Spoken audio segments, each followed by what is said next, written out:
garden. One man was about to make a discovery that changed the world.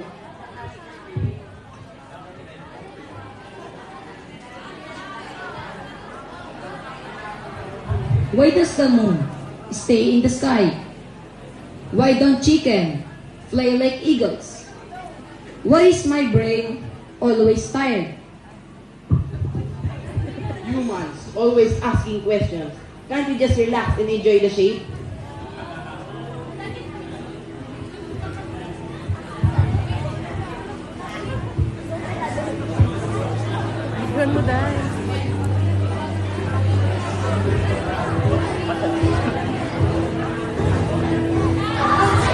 Ouch!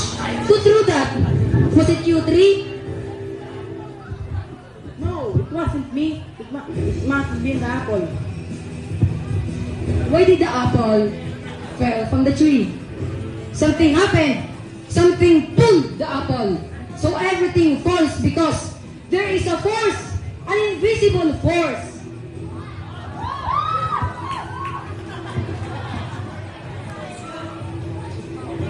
Wow, congrats on your discovery. Can you now please leave me alone?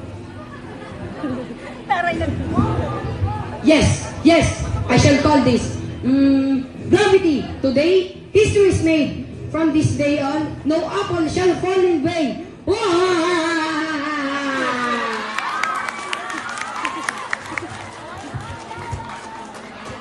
And that, my friends, is how gravity was discovered. Thanks to a tree, an apple, and a scientist with a very sore head. By the way, this story is more of a legend to make the story interesting. Thank you, grade 8.